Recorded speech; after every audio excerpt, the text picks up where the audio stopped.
In a last lecture, we have completed our second chapter, Kingdom Planting. Now, in a today's lecture, we will start our important chapter number 7, cell division. बघा, हा सगळ्यात महत्त्वाचा chapter आहे. जरी chapter छोटा असला तरी खूप महत्त्वाचा आहे. नेहमी CET नीट लेवलला ह्याच्यावरती क्वेश्चन विचारले जातातच, कंपल्सरी विचारले जातात. त्याच्यामुळे व्यवस्थित पहिल्यापासून नीट व्हिडिओ सगळे बघा. बघा, आता सेल डिव्हिजन जर कन्सिडर केली तर सगळ्यात आधी मी तुम्हाला सांगते, सेल जर कन्सिडर केल्या तर मेनली आपल्या बॉडीमध्ये किंवा ॲनिमल्समध्ये किंवा ऑर्गॅनिझममध्ये दोन प्रकारच्या सेल्स प्रेझेंट असतात, बरोबर. कोणत्या कोणत्या? तर first one is called as a somatic cell. हे लक्षात ठेवा.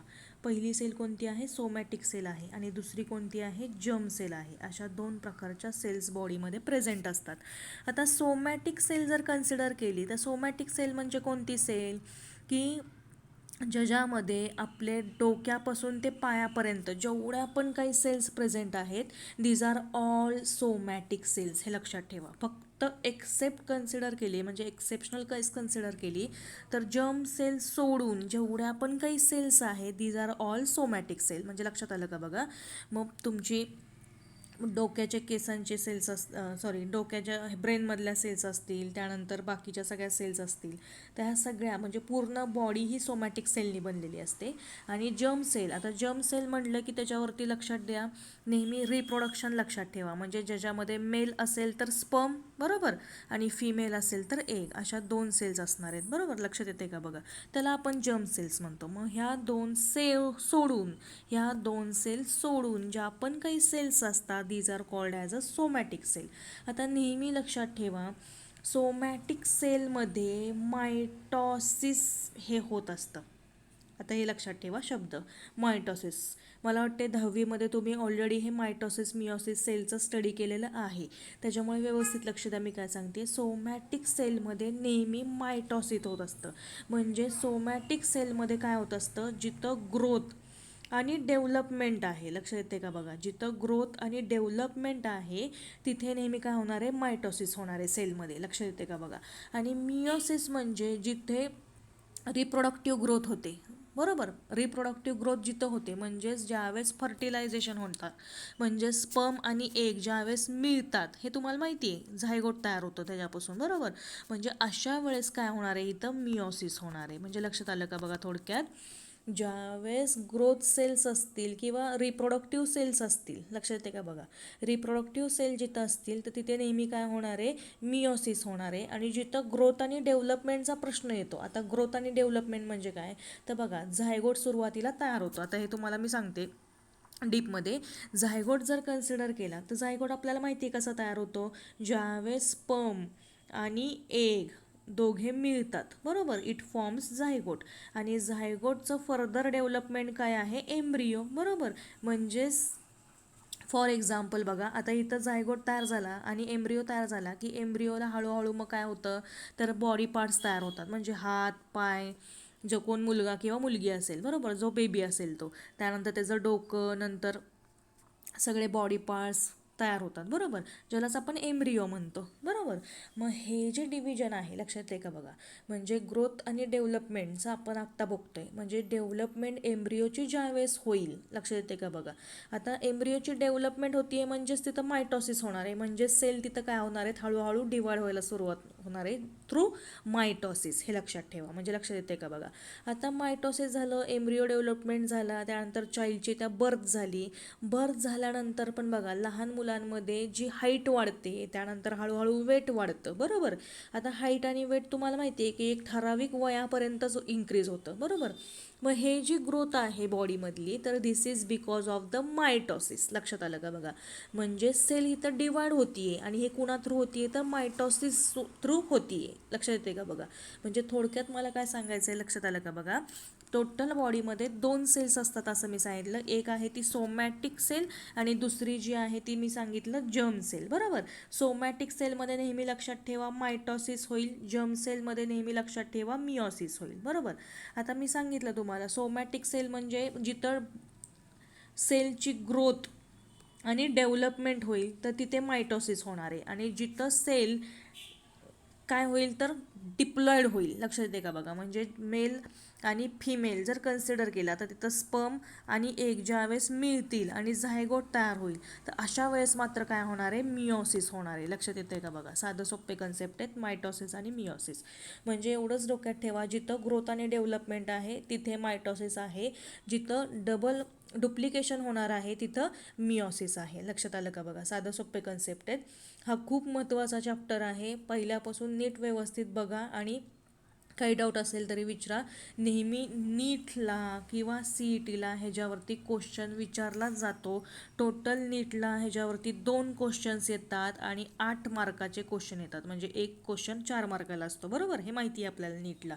मग त्याच्यामुळे हे व्यवस्थित लक्षात द्या. म्हणजे ह्या टोटल चॅप्टरमध्ये फक्त 3च महत्त्वाचे पॉईंट आहेत. एक आहे ती सेल डिव्हिजन आणि दुसरं आहे मायटॉसिस आणि मिओसिस. ह्या 3 पॉईंटमधलं 2 ह्याच्यावरती प्रश्न नेहमी विचारले जातात. म्हणजे जवळपास 75% ह्यातला चॅप्टर नीट एक्झामला विचारला जातो. त्याच्यामुळे हे व्यवस्थित करून ठेवा. लक्षात आलं का बघा. परत एकदा मी सांगते, टोटल सेल्स, सोमॅटिक सेल्स आणि जर्म सेल अशा असतात. सोमॅटिक सेलमध्ये नेहमी मायटॉसिस होणार आहे, जर्म सेलमध्ये मिओसिस होणार आहे. इथपर्यंत लक्षात आलं. आता मायटॉसिस ग्रोथ आणि डेव्हलपमेंटसाठी वापरलं जातं, म्हणजेच हाईट वेट जर असेल बॉडीची तर त्यासाठी ते वापरलं जाईल. आणि मिओसिसमध्ये नेहमी ज्यावेळेस फर्टिलायझेशन ज्यावेळेस होणार आहे त्यावेळेस मात्र मिओसिस होणार आहे. म्हणजे ॲक्च्युली कन्सिडर केलं तर मॅमल्समध्ये दोन्ही पण होतं, मायटॉसिस पण आणि मिओसिस पण. आता ॲक्च्युअल आपण चॅप्टर स्टार्ट करूया बघा. आता लाईफ जर कन्सिडर केली तर life of all multicellular organism, पूर्ण मल्टीसेल्युलर ऑर्गॅनिझमची जी लाईफ आहे ती एका सिंगल सेलपासून स्टार्ट होते. जसं की मगाशीच मी सांगितलं की झायगोटपासून जी काही लाईफ आहे ती तयार होते, जी की सिंगल सेल आहे. आणि growth of every living organism depends on, आता जी काही ग्रोथ होणार आहे पुढे जाऊन, लक्षात येते का बघा, म्हणजे झायगोटपर्यंत काय होणार आहे, मिओसिस होणार आहे. आणि ज्यावेळेस त्या ऑर्गॅनिझमची ग्रोथ आहे तिथे मात्र काय होणार आहे, मायटॉसिस होणार आहे. म्हणजेच हे कोणा थ्रू होणार आहे तर सेल डिव्हिजन थ्रू होणार आहे. म्हणजे सेल डिवाइड व्हायची गरजेची असते, एका सेलपासून दुसरा सेल व्हाव्या लागतात का, तर ग्रोथसाठी, डेव्हलपमेंटसाठी. त्यासाठी सेल डिव्हिजन महत्त्वाचं आहे. लक्षात येते का बघा. म्हणजेच as stated in the cell theory every cell arises from the pre existing one. आता बघा, प्रत्येक वेळेस सेल जर कन्सिडर केली, जरी ती डिवाइड होत असली तर एका आधीच्या सेलपासून पुढच्या 2 सेल तयार होणार आहेत, परत ह्या सेलपासून दुसऱ्या नवीन सेल होणार आहेत. म्हणजेच एक सेल ह्या प्री एक्झिस्टिंग वनपासून तयार होते, म्हणजे पूर्वीच्या सेल्सपासून नवीन सेल अराईज होतीये. हे कोण सांगतं तर सेल थेरीमध्ये हे सांगितलेलं आहे.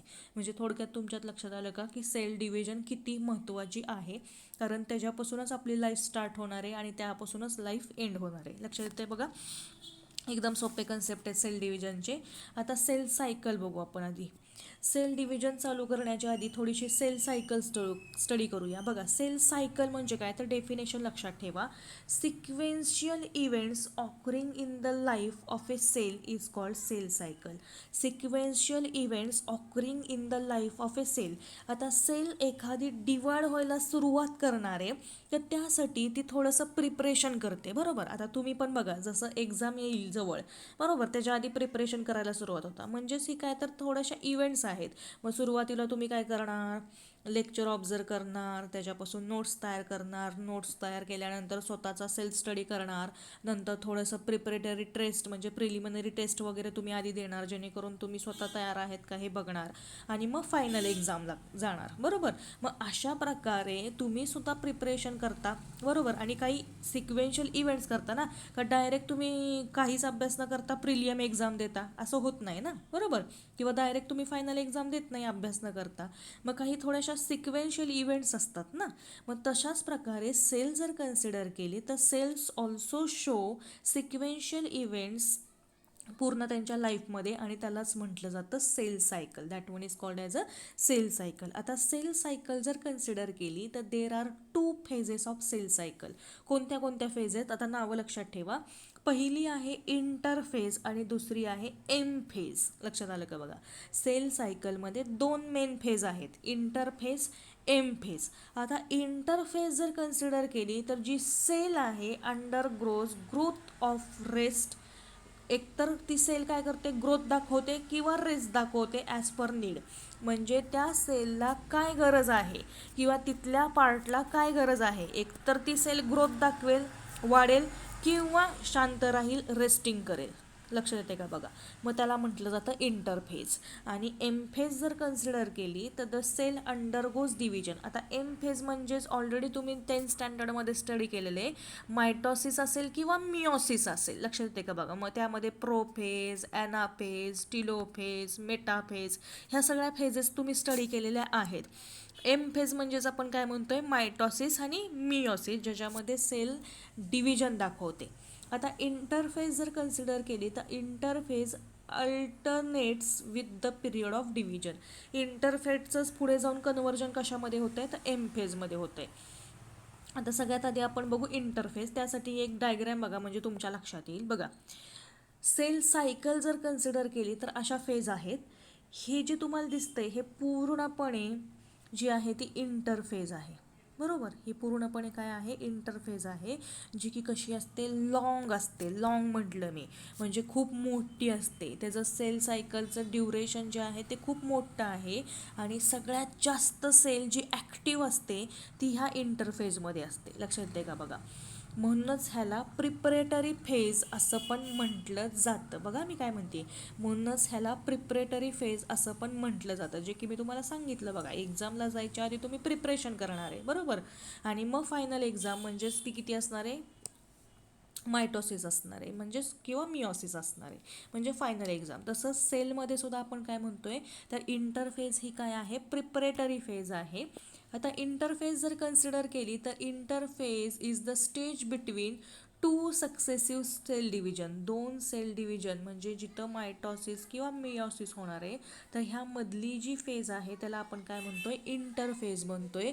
आणि ही सगळ्यात लॉंगेस्ट फेज आहे सेल सायकलची, during which the cell is highly active. आणि ह्या कंडिशनमध्ये काय असते, सेल खूप ॲक्टिव्ह असते आणि स्वतःला सेल डिव्हिजन होण्यासाठी, म्हणजे आता सेल डिवाइड होणार आहे तर त्यासाठी स्वतः आधी ती प्रिपेअर होते, म्हणजे तयारी करते की चला बाबा आता आपल्याला डिव्हिजन करायचं आहे, मी तयार होते. जसं की तुम्हाला बाहेर फिरायचं असल्यावर किती छान तुम्ही सगळं आवरता, तयार होता, तशा प्रकारे सेलसुद्धा डिवाइड करायची असेल, एकाच्या 2 सेल बनवायची असतील तर ती स्वतःला तयार करत असते, ज्यालाच प्रिपरेटरी सेल पण असं किंवा प्रिपरेटरी फेज असं पण म्हटलं जातं. आता इंटरफेज जर कन्सिडर केली तर mainly it divides into sub phases. ही जी इंटरफेस तुम्हाला इथं दिसतीये पूर्णपणे ही, तर ही 3 सब फेजेसमध्ये डिवाइड झालेली आहे. 3 सब फेजेस कोणत्या कोणत्या बघा. सगळ्यात पहिलं आहे G1 फेज, हे लक्षात ठेवा. ही जी तुम्हाला इथं दिसतीये that one is a G1 phase, बरोबर. आणि इथं जी मध्ये असते ती G0 फेज असते. आणि इकडे जी आहे ती S फेज आहे. आणि इकडे जी आहे ती G2 फेज आहे. लक्षात आलं का बघा. म्हणजे ॲक्च्युली इंटरफेस जर कन्सिडर केली तर इट डिवाइड्स इंटू 4 स्टेजेस.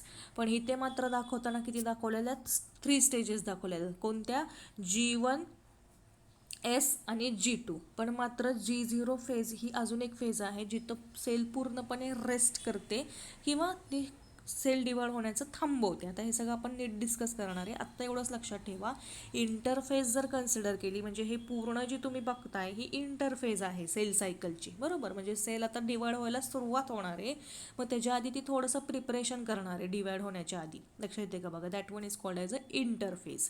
आता त्यामध्ये 3 डिवायडेशन आहे, G1, S आणि G2. आता सगळ्यात आधी आपण बघू G1 फेज.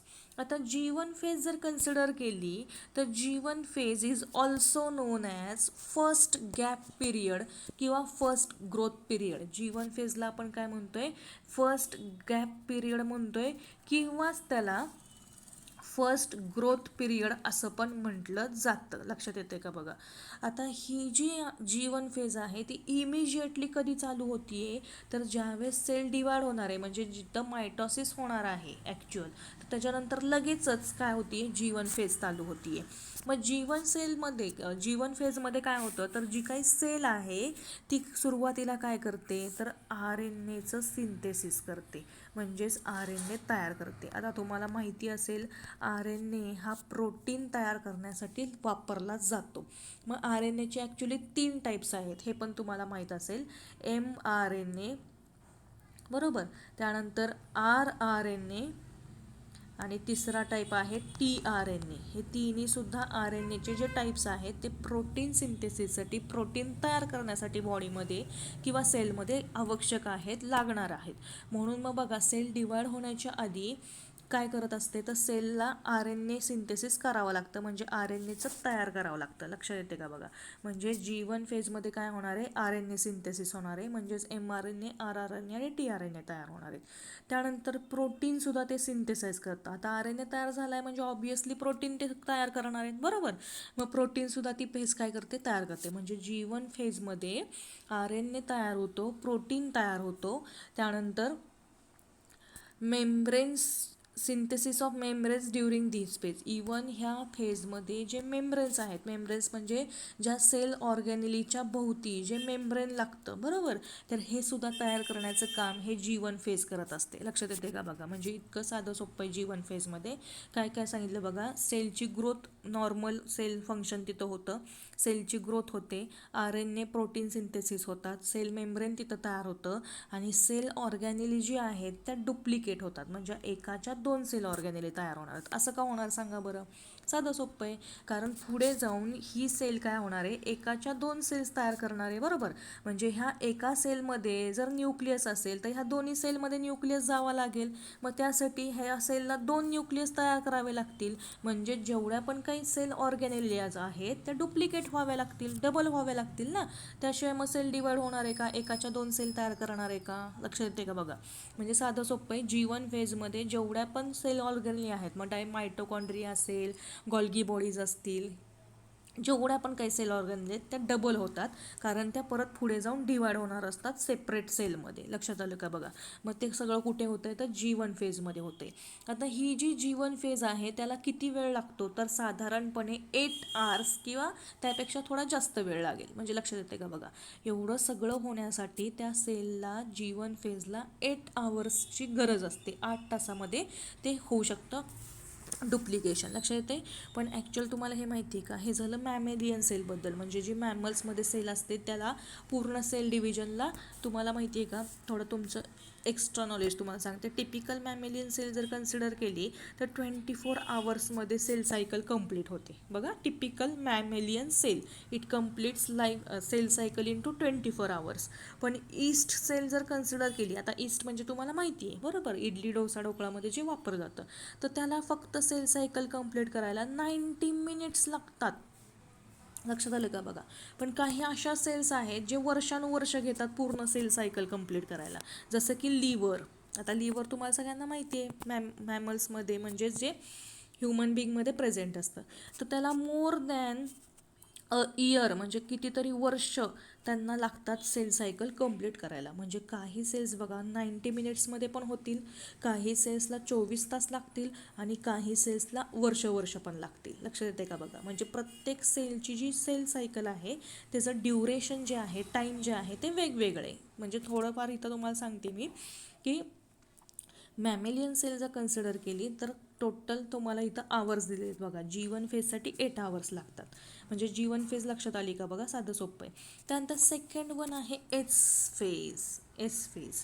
आता एस फेज म्हणजे काय, तर it is the synthesis phase. म्हणून एस नावातूनच कळते सिंथेसिस. सिंथेसिस म्हणजेच काय, फॉर्मेशन किंवा टू प्रोड्यूस किंवा तयार होणे, that one is called as a synthesis.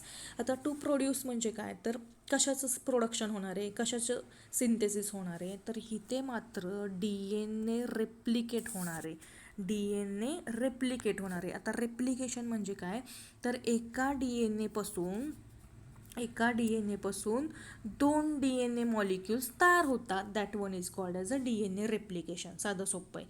आणि त्याच्यामुळे DNA तयार होतो म्हणजेच रेप्लिकेट होतो. एकाचे 2 DNA होणार आहेत. आता हे सुद्धा का होणार आहे सांगा, कारण इथे परत पुढे जाऊन हा DNA डिवाइड होणार आहे 2 सेलमध्ये, म्हणून मग एकाचे 2 DNA तयार व्हायला सुरुवात होते. हे कुठे होते, तर एस फेजमध्ये होते. आणि ह्याचा आवर्स किती आहेत बघा, 6 to 8 hours. It requires 6 to 8 hours to replicate DNA. आता DNA तयार झाला आहे म्हणजेच ऑब्वियसली हिस्टोन प्रोटीन पण लागणार आहेत. आता what is mean bye histone protein, हे सगळ्यात महत्त्वाचं आहे. हिस्टोन प्रोटीन म्हणजे काय, तर बघा, जो DNA आहे तो साधारणपणे 2 मीटर एवढा असतो. बघा मी काय म्हटलं, 2 मीटर म्हणजे खूप मोठं झालं, बरोबर. तर एवढा मोठा 2 मीटर DNA एवढूशा न्यूक्लियसमध्ये कसा बसेल रे? म्हणजे साधारण न्यूक्लियस जर कन्सिडर केला तर तो 0.2 मायक्रॉन एवढा असतो, बरोबर. मायक्रॉन म्हटलं मी म्हणजे खूप लहान. मग एवढ्याशा लहानमध्ये हा 2 मीटर DNA कसा काय बसणार? तर त्यासाठी DNAचं काय केलं जातं, असं कॉइलिंग केलं जातं, गुंडाळलं जातं. आणि हे सुटू नाही किंवा ते कॉइल्ड राहावेत, DNA गुंडाळल्या जावेत, म्हणजे जसं आपण दोरा रीळ भोवती गुंडळतो, बरोबर. तर तशा प्रकारे DNA सुद्धा गुंडाळला जातो. आणि त्याच्या आतमध्ये गुंडाळण्यासाठी काय असतात, तर हे हे जे आहे त्याला हिस्टोन प्रोटीन म्हणतात, जे की डीपमध्ये सगळं आपण 12th स्टँडर्डमध्ये बघणार आहे बघा. आणि त्याच्या भोवती मग हे असं DNAचं कॉइलिंग होतं. म्हणजेच थोडक्यात तुमच्या लक्षात आलं असेल, DNAचं सिंथेसिस झाल्यानंतर तिथं हिस्टोन प्रोटीनसुद्धा काय होतात, तयार व्हावे लागतात. कारण ते परत गुंडाळावे लागतात DNA, कारण एवढा मोठा DNA हा एका सेलमध्ये न्यूक्लियसमध्ये बसू शकत नाही. मग त्यासाठी हिस्टोन प्रोटीनची गरज असते. म्हणजे थोडक्यात तुमच्या लक्षात आलं का बघा. G1 फेज जर कन्सिडर केली तर G1 फेजमध्ये काय होतंय, RNA सिंथेसिस होतोय, प्रोटीन सिंथेसिस होतंय आणि मेम्ब्रेन सिंथेसिस होत आहेत, म्हणजेच ऑर्गॅनेली डुप्लिकेट होत आहेत. आणि S फेज जर कन्सिडर केली तर S फेजमध्ये काय होतंय, तर DNAचं रेप्लिकेशन होतंय, बरोबर. म्हणजे थोडक्यात तुमच्या लक्षात आलं असेल DNAचं रेप्लिकेशन. त्यानंतर नेक्स्ट जर बघितलं तर next one phase is a G2 phase. आता तिसरी जी आहे ती G2 फेज आहे. G2 phase is also called as a second growth phase. ह्याला सेकंड ग्रोथ फेज असं म्हटलेलं आहे. म्हणजेच काय, तर हे ते काय होतंय, तर न्यूक्लियस जो आहे, म्हणजे सेलच्या आतमध्ये जो प्रेझेंट असतो, that one is called as a nucleus. त्याची व्हॉल्यूम जो आहे, त्याची साईज जी आहे ती वाढतीये, इन्क्रीज होतीये. म्हणजे जेवढ्या पण सेल डिव्हिजनमध्ये इसेन्शियल मेटॅबॉलिक ॲक्टिव्हिटीज आहेत, म्हणजे जेवढ्या पण सेल डिव्हिजनमध्ये ॲक्टिव्हिटीज चालतात, तर त्या ह्या फेजमध्ये होतात. लक्षात येते का बघा. मग भरपूर सारे प्रोटीन्स जे सेल डिव्हिजनला लागतात, बघा मी काय म्हटले, जेवढे प्रोटीन सेल डिव्हिजनला लागतात ते सगळे कुठे तयार होतात, तर G2 फेजमध्ये तयार होतात. म्हणजे पुढे जाऊन जी सेल डिवाइड होणार आहे त्यासाठी प्रोटीन गरजेचे आहेत, कारण त्यांना एनर्जी लागणार आहे. तर त्यासाठी जे प्रोटीन लागणार आहेत ते कुठे तयार होणार आहेत, तर G2 फेजमध्ये तयार होणार आहेत. म्हणूनच ही अख्ख्या फेजला आपण काय म्हणतोय, प्रिपरेटरी फेज म्हणतोय. म्हणजे जे काही सेल डिव्हिजनला मटेरियल लागणार आहे, मग ते DNA असो, RNA असो, प्रोटीन असो, हे सगळं ह्या स्टेजमध्ये काय होणार आहेत, ते तयार करून ठेवणार आहेत. आणि जसं की बघा, आपल्याला भूक लागायच्या आधीच आपण जेवण जसं बनवून ठेवतो, तशा प्रकारे सेलसुद्धा काय असते, तयार असते किंवा तयारी करून ठेवते, की चला आता आपल्याला डिव्हिजन करायचं आहे. खरं कळतंय का बघा. मग G2 फेज जर कन्सिडर केली तर त्यामध्ये बघा, म्हणजे प्रोटीन सोडून सुद्धा तिथे RNA सिंथेसिस पण परत होतं. आणि ॲनिमल्स जर कन्सिडर केले तर ॲनिमल्समध्ये मात्र 2 डॉटर पेअर्स ऑफ सेंट्रिओल. आता सेंट्रिओल म्हणजे काय तर मी तुम्हाला नंतर सांगते. सेल ज्यावेळेस डिवाइड होत असते त्यावेळेस इथे असं स्ट्रक्चर प्रेझेंट असतं, this one is called as a centriole. म्हणजे इथं सेंट्रिओलसुद्धा काय होतो, तर तयार व्हायला सुरुवात होत असते बिकॉज ऑफ सेल डिव्हिजन, कारण पुढे जाऊन ती आता सेल डिवाइड होणार आहे. म्हणजे थोडक्यात तुमच्या 3 स्टेजेस लक्षात आल्या का बघा, G1 फेज, S फेज आणि G2 फेज, बरोबर. G1 फेज ही 8 आवर्समध्ये होते, S फेज ही 6 to 8 आवर्समध्ये होते आणि G2 फेज जी आहे 2 to 5 आवर्समध्ये होते. आता ह्या सगळ्यांमध्ये मी मगाशी तुम्हाला सांगितलं होतं which is called as a G0 phase, ज्याला रेस्टिंग फेज असं पण म्हटलं जातं. म्हणजे काही सेल्स अशा आहेत की त्यांचं मॅक्झिमम टाईम त्या स्पेंड करतात रेस्टिंग फेजमध्ये. म्हणजे ते थोडेफार G1 फेज झाल्यानंतर जी फेज येते ती G0 फेज येते, सॉरी, ज्यावेळेस मायटॉसिस होणार आहे तर इथे मात्र जी फेज येते ती G0 फेज येते. म्हणजेच डिव्हिजन झाल्यानंतर थोडीशी सेल काय करते, रेस्ट करते. लक्षात येते का बघा. आता काही ज्या सेल्स आहेत त्या कायमच्या रेस्टिंग फेजमध्ये पण जातात. म्हणजे जसं की बेस्ट एक्झाम्पल द्यायचं म्हटलं तर आपल्या ज्या नर्व सेल्स आहेत किंवा हार्टच्या सेल्स आहेत, ह्या पूर्णपणे रेस्टिंग फेजलाच असतात, त्या परत डिवाइड होत नाहीत, हे लक्षात घ्या. म्हणजे लक्षात आलं का बघा.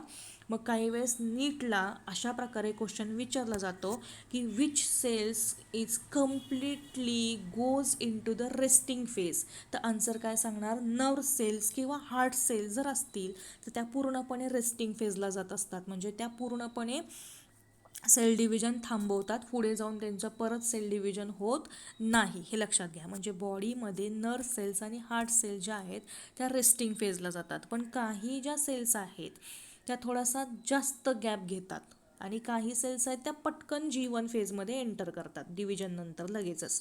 लक्षात आलं का बघा. हा क्वेश्चन AIMS जी एक्झाम आहे आणि नीटची जी एक्झाम आहे त्याला हा क्वेश्चन विचारला गेला होता की कोणत्या सेल ह्या रेस्टिंग फेज पूर्णपणे दाखवतात किंवा पूर्णपणे रेस्टिंग फेजला जातात, त्या कोणत्या सेल्स आहेत. त्याचा आन्सर काय सांगणार, नर्व सेल्स. म्हणजे ज्या आपल्या चेतासंस्थामधल्या ज्या सेल्स आहेत त्या सेल्स ह्या रेस्टिंग फेजला पूर्णपणे गेलेल्या असतात, ज्यांचं परत सेल डिव्हिजन होत नाही. आणि हार्टमधल्या, हे लक्षात ठेवा आन्सर. म्हणजे थोडक्यात तुमच्या लक्षात आलं का बघा. सेल सायकलमध्ये टोटल 2 फेजेस आहेत, इंटरफेज आणि एम फेज. इंटरफेजमध्ये परत 3 फेजेस आहेत, ॲक्च्युली 4 आहेत, G0, G1, S आणि G2 फेज, बरोबर, ज्याच्यामध्ये सेल पूर्णपणे काय होतीये, प्रिपेअर करून घेते स्वतःला. त्यानंतर next one phase is a M phase which is also called as a mitosis phase or meiosis phase. लक्षात आलं का बघा. मग सेलवरती ते डिपेंड असतं मायटॉसिस करायचं काय मिओसिस करायचं. मग आता ही जर फेज कन्सिडर केली तर एम स्टँड्स फ्रॉम, एम म्हणजे काय, एकतर मायटॉसिस असेल किंवा मिओसिस असेल. आता एम फेजमध्ये 2 प्रकार होत असतात. सगळ्यात पहिला आहे कॅरिओकायनान्सिस आणि दुसरा टाईप आहे सायटोकायनान्सिस, हे लक्षात ठेवा. आता हे सगळं डीपमध्ये आपण नंतर बघणार आहे. एम फेजमध्ये 2 स्ट्रक्चर किंवा 2 फेजेस इन्व्हॉल्व असतात, karyokinesis, cytokinesis. Karyokinesis means what, there is a division of nucleus into 2 nuclei, म्हणजे न्यूक्लियसचं डिवायडेशन होतं, that one is called as a karyokinesis. आणि सायटोकायनान्सिस म्हणजे सायटोप्लाझमचं डिव्हिजन होतं, that one is called as a cytokinesis. ह्या 2 फेजेस एम फेजमधल्या लक्षात ठेवा, कॅरिओकायनान्सिस अँड सायटोकायनान्सिस. म्हणजे थोडक्यात तुमच्या अख्खी सेल सायकल लक्षात आली का बघा. इंटरफेज, त्यानंतर G1 फेज, S फेज आणि G2 फेज. एकदम सोपं आहे, काही अवघड नाही आहे. जर काही डाऊट असेल तर डायरेक्ट तुम्ही मला कॉन्टॅक्ट करा. त्यानंतर नेक्स्ट फेज आपण बघणार आहे टाईप्स ऑफ सेल डिव्हिजन. आता सेल डिव्हिजनचा टाईप जर कन्सिडर केला तर मेनली सेल डिव्हिजन 3 काइंड्समध्ये डिवाइड होते. बघा कोणती कोणती, बघा 3 काइंड्स कोणते आहेत ॲनिमल सेलमध्ये.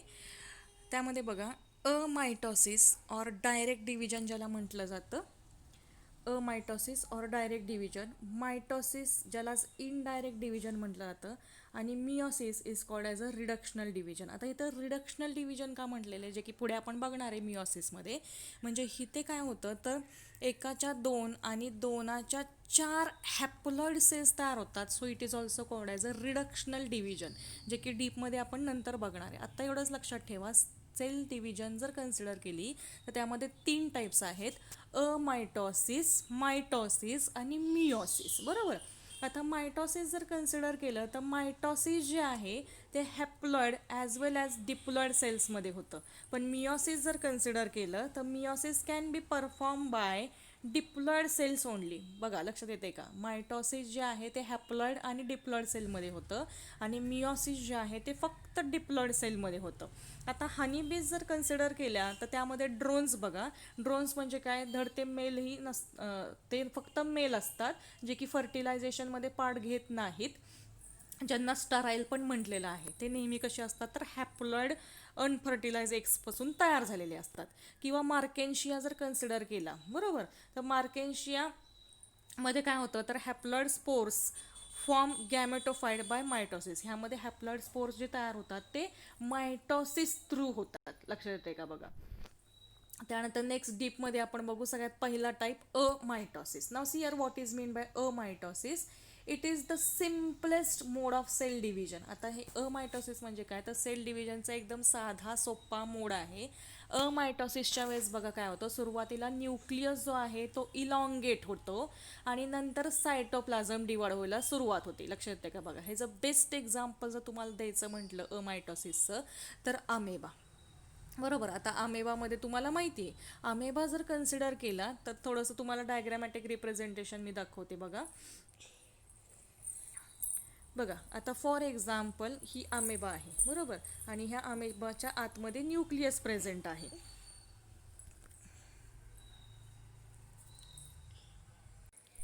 बरोबर, हा न्यूक्लियस प्रेझेंट आहे. आता ही जी अमेबाची सेल आहे ती काय होणार आहे, सुरुवातीला न्यूक्लियस डिवाइड होणार आहे, बरोबर, आणि नंतर न्यूक्लियस डिवाइड होऊन पुढे जाऊन न्यूक्लियस ह्याच्यामध्ये पडणार आहेत, बरोबर, आणि पुढे जाऊन मग सायटोप्लाझम डिवाइड होईल, बरोबर.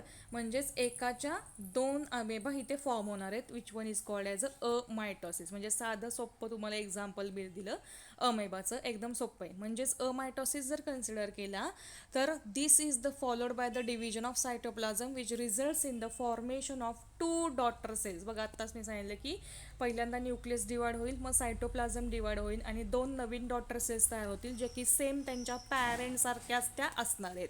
मग दिस डिव्हिजन ऑकर्स इन द, ही कुठे तयार होती डिव्हिजन, तर युनिसेल्युलर जे ऑर्गॅनिझम आहे, जसं की मी सांगितलं अमेबा, किंवा ज्या ॲबनॉर्मल सेल्स असतील बॉडीमध्ये ज्या नॉर्मली फंक्शन करणार नाहीत तर तिथं अमायटॉसिस होईल. किंवा ज्या ओल्ड सेल्स असतात किंवा फॉयटल मेम्ब्रेन सेल्स असतात. फिटल मेम्ब्रेन सेल म्हणजे जे ग्रोईंग बेबी आहे मदरच्या पोटामध्ये, वोममध्ये, तर तिथे हे अमायटॉसिस होणार आहे. लक्षात आलं का? बघा एकदम सोपं आहे. Now in next lecture we will study about mitosis and meiosis. Thank you.